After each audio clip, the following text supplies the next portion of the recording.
Si quieres convertirte en un experto en geopolítica mundial, no te pierdas ninguno de nuestros episodios. Investigamos para que tengas información clara y precisa.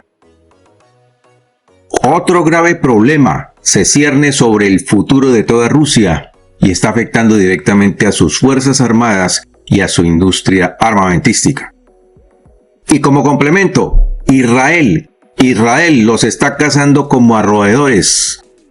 Los integrantes del grupo Hezbollah ya no encuentran en dónde esconderse, mientras Israel declara la derrota del grupo terrorista Hamas. El futuro de la industria militar rusa se desploma y Vladimir Putin está con los pelos de punta. Dos factores de suma importancia están interviniendo en el desplome de los que estaremos hablando en este informe. El líder ruso ha defendido la cultura de su país, alegando que es de corte conservadora y basada en valores de familia. Pero veremos que esto no tiene nada de cierto.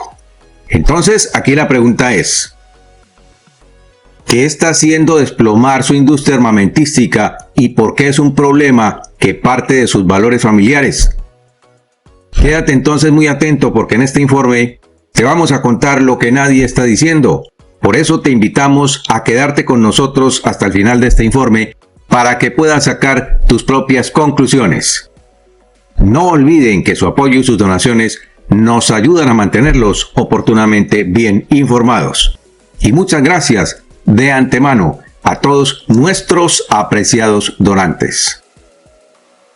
Bienvenidos una vez más al análisis de la geopolítica mundial. El sector defensa de Rusia tiene una gran necesidad de mano de obra. A día de hoy, el segmento de defensa de la economía se enfrenta a un déficit de decenas de miles de trabajadores cualificados. Según el informe, debido a los roles de género tradicionales, siempre ha habido una participación limitada de las mujeres en estos puestos críticos. Las tendencias demográficas y las políticas están exprimiendo aún más la fuerza laboral y el trabajo especializado de la industria de defensa de Rusia. En un nuevo informe se supervisa que el sector fabricante de defensa de Rusia se enfrenta a una escasez de mano de obra de decenas de miles por la no inclusión de mujeres en los roles tradicionales. ¿Por qué? Vamos a verlo. Solo 2 años después de lanzar la guerra en Ucrania, Rusia persigue una expansión masiva de sus capacidades militares, asignando a este objetivo el 40% de su presupuesto total. Al mismo tiempo, Rusia está planeando aumentar el número de soldados activos a 1.500.000. Por un lado, existe una necesidad de enorme suministro de equipo militar e infraestructura para sus fuerzas militares. Por el otro, existe también la necesidad de trabajadores, por lo que el mandatario ruso se ha jactado de que ha creado más de 500.000 de puestos de trabajo en el sector de defensa, en tan solo el último año y medio. Sin embargo, aunque los puestos de trabajo pueden estar allí, los trabajadores no lo están.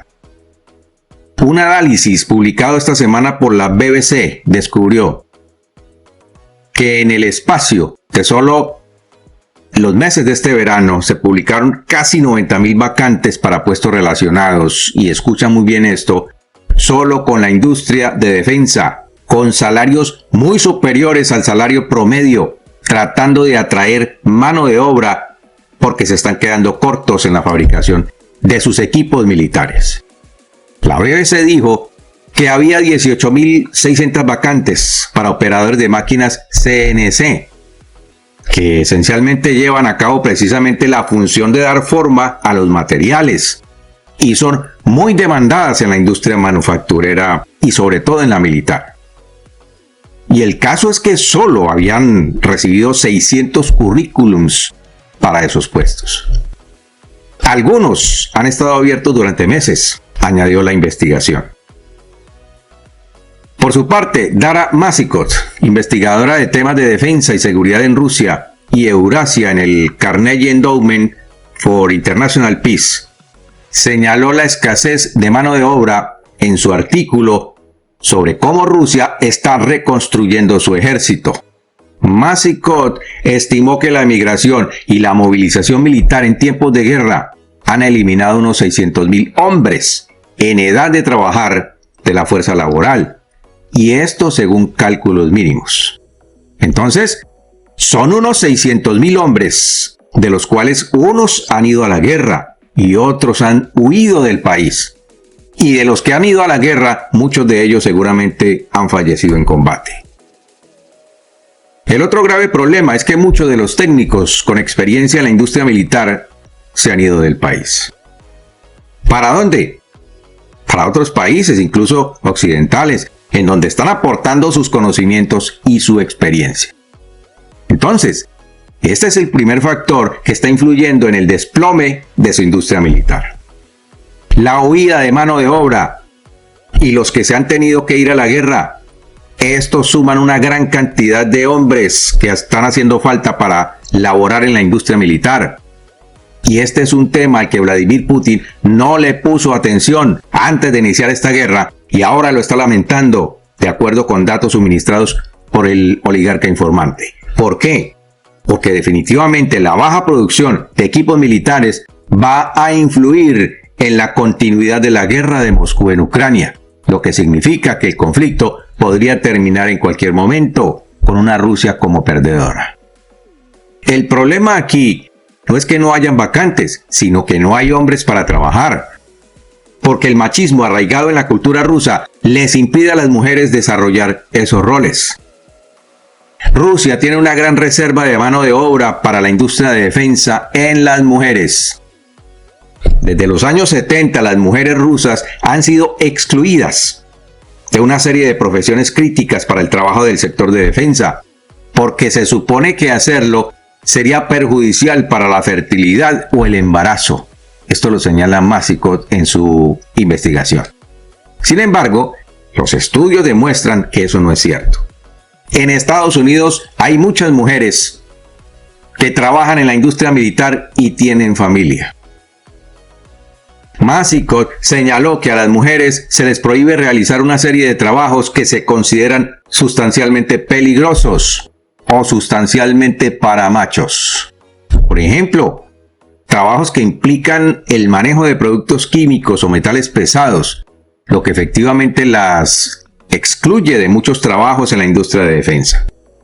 Entonces, en lo que sí estamos de acuerdo es que para una mujer trabajar en fábricas de fundición de grandes piezas de acero para los tanques de guerra, por ejemplo, es un trabajo demasiado rudo.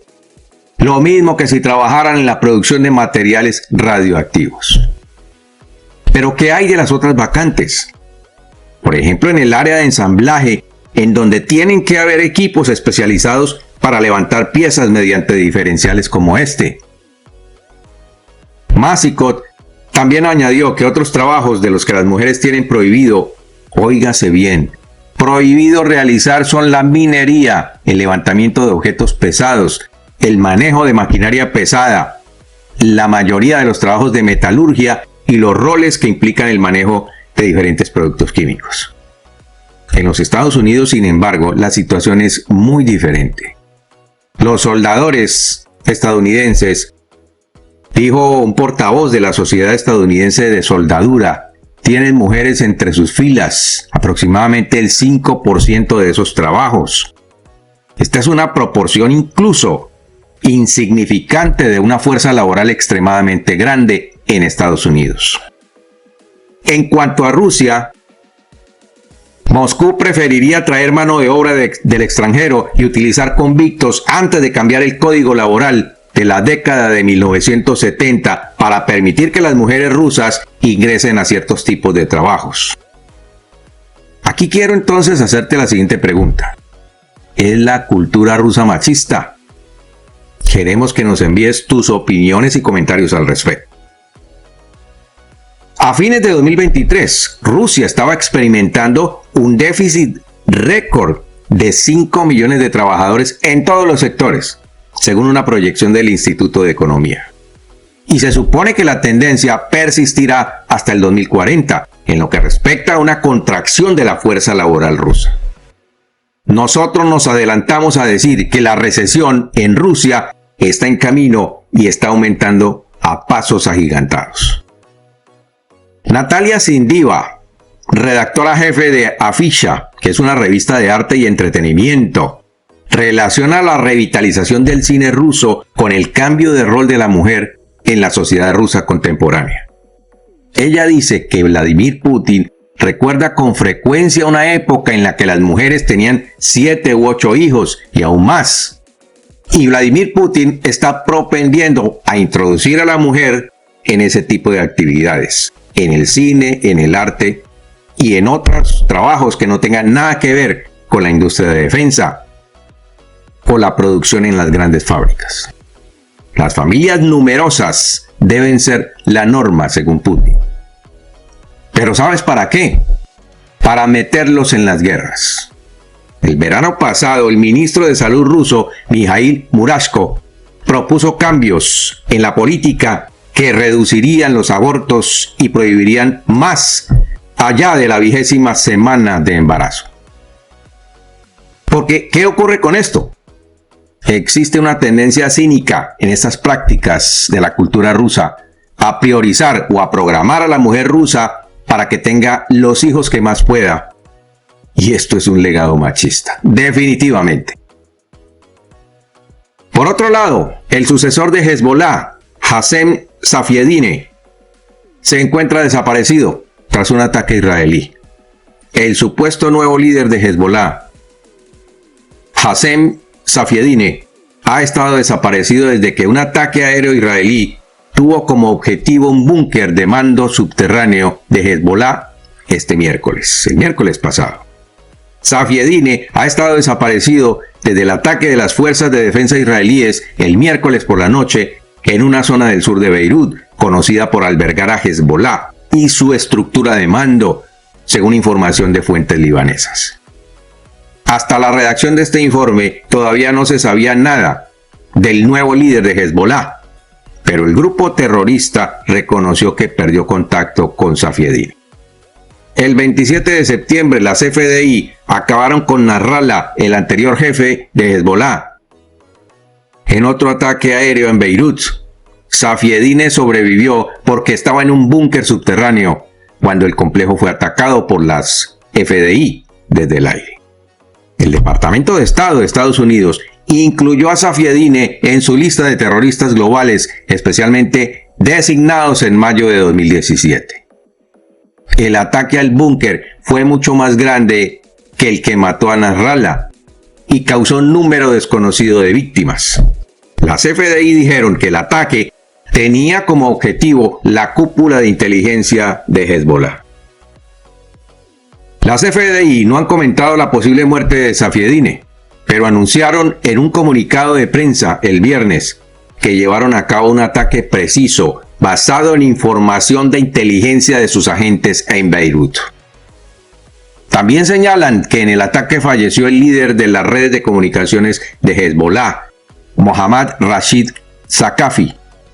Zakafi era un alto terrorista de Hezbollah que había asumido el puesto de jefe de unidad de comunicaciones desde el año 2000, informó el ejército israelí.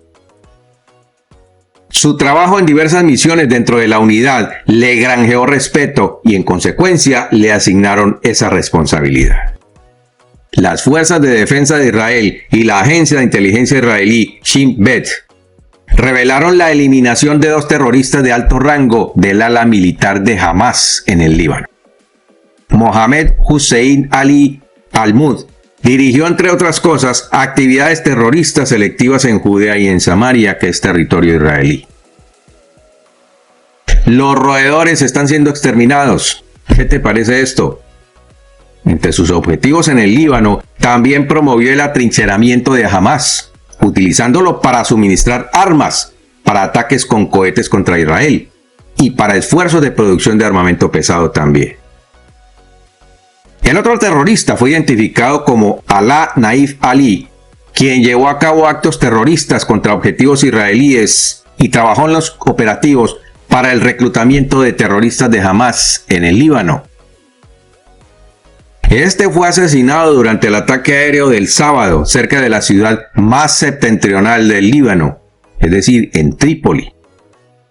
En una declaración emitida el sábado, el ejército israelí confirmó que aviones de guerra pertenecientes a Israel habían atacado a terroristas de Hezbolá, que operaban dentro de un centro de comando. Según los informes, este centro estaba ubicado dentro de una mezquita adyacente a un hospital, al hospital Salah Gandour, en el sur del Líbano. El ejército israelí ha dicho que Hezbolá mantiene sus armas en la región, pero bajo edificios residenciales o edificios gubernamentales, como por ejemplo este hospital, en el centro de la ciudad de Beirut. Se dice que esto también está poniendo en peligro a la población. Infortunadamente, la población del Líbano está llevando las consecuencias, pero es debido a que estos fascinerosos se camuflan entre la población, lo cual es un delito atroz. Los ataques aéreos israelíes en el Líbano continuaron a los del viernes, que dejaron más lesionados, según el Ministerio de Salud Pública del Líbano. Atacaron ciudades y pueblos en todo el sur del Líbano y también la capital Beirut. Un informe dice que al menos 1.426 personas han fallecido y más de 7.590 han resultado lesionadas por acciones militares desde entonces, según ese ministerio. Sobre el cohete que mató a 15 soldados israelíes, ya se sabe que fue disparado desde el Líbano y Hezbolá se atribuyó la responsabilidad. Hezbolá también informó de nuevos enfrentamientos cuando se lanzó la ofensiva terrestre israelí en el sur del Líbano. Mientras los helicópteros armados volaban en círculos sobre el terreno, los marines eran claramente visibles en el extremo norte de la ciudad. En un avance audaz en su ofensiva terrestre en el sur del Líbano, los soldados israelíes entraron en la capital libanesa, en Beirut, utilizando alta tecnología que les permite saber en dónde se encuentran los líderes de Hezbolá. De manera que estos líderes de Hezbolá ya no tienen en dónde esconderse, como lo hemos venido sosteniendo en otros informes. Y por hoy hemos terminado nuestro informe. Nos quedamos a la espera de tus comentarios. Que Dios te bendiga y nos vemos en nuestro siguiente programa.